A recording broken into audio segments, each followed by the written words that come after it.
Osiris'in ölümü Mısır'ı kaosun pençesine düşürmüştü. Halk korku içinde yaşarken Osiris'in sadık eşi ve Mısır tanrıçası Isis kocasını geri getirmek için karanlık bir arayışa çıktı. Isis büyük bir özveri ve bağlılıkla Set'in Mısır'ın dört bir yanına dağıttığı Osiris'in beden parçalarını tek tek bulmaya başladı. Bu kutsal görev sırasında ona sadık kız kardeşi Nephthys de yardım ediyordu. İki tanrıça ülkenin dört bir yanını taradı. Her parçayı özenle topladı. Bu çabaları Osiris'in hatırasını yaşatma ve düzenin yeniden tesisi için bir umut ışığı haline geldi. Beden parçalarını topladıktan sonra Isis, bilgelik tanrısı Trot ve mumyalama tanrısı Anubis'ten yardım istedi. Bu güçlü tanrılar Osiris'in bedenini ilk kez mumyalayarak ona yeniden hayat verdiler. Bu Mısır mitolojisinde ölümden yeniden doğuşun ve ölümsüzlüğün simgesi olarak kabul edilen ilk mumya olarak anıldı. Isis'in büyüleri ve tanrıların desteğiyle Osiris yeniden hayata döndü. Ancak bu diriliş kalıcı olmadı. Osiris dünyaya geri dönecek kadar güçlü değildi. Bedeni bir insan gibi yaşam sürmek için fazla zayıftı. Bu yüzden Osiris'in varlığı farklı bir alemde. Duat adı verilen Ölüler Diyarında kalıcı bir yer buldu. Ölülerin yolculuğunda ruhların yargıcı ve Duat'ın hükümdarı olarak yeni bir role büründü. Artık Osiris Ölüler Diyarı'nın kralı ve yeniden doğuşun sembolü olarak anılacaktı. Onun adil ve bilge ruhu öteki dünyada yaşamaya devam ederken Mısır halkı için de bir umut ışığı oldu. Osiris'in dirilişi ölümün bir son değil, yeni bir başlangıç olduğunu gösterdi. Yeniden doğuşun ve ölümsüzlüğün kapılarını aralayan bir geçit olarak anıldı. Ancak Set'in karanlık saltanatı sona ermemişti. Isis, kocasının hatırasını yaşatmak için hamile kalmış ve Osiris'ten olan oğlu Horus'u gizlice büyütmeye başlamıştı. Horus'un görevi bir gün Set'e karşı çıkmak ve babasının intikamını almak olacaktı. Osiris'in mirası oğlunun mücadelesiyle taşlanacak ve düzen kaosun karşısında son kez sınanacaktı.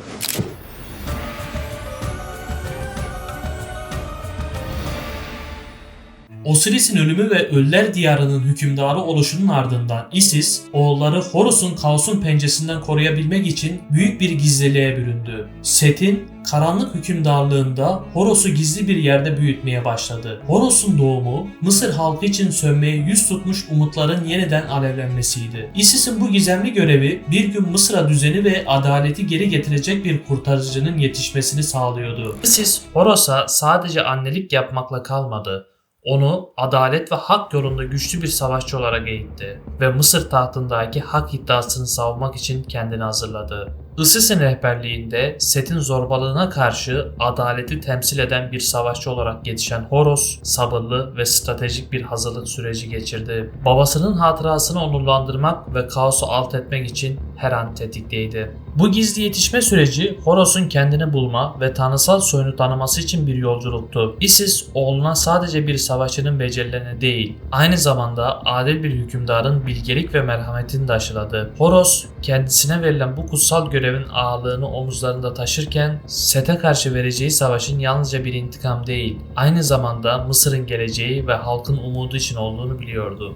Gün gelip çatmıştı. Horus tanrısal hakkını savunmak ve babasının mirasını geri almak için amcası Set'e meydan okumaya hazırdı. Bu sadece iki tanrının çatışması değil, düzenin kaosa, ışığın karanlığa karşı verdiği bir savaş olacaktı. Mısır bu efsanevi karşılaşmaya tanıklık etmeye hazırlanırken tanrıların bile dengesiz sınanacaktı.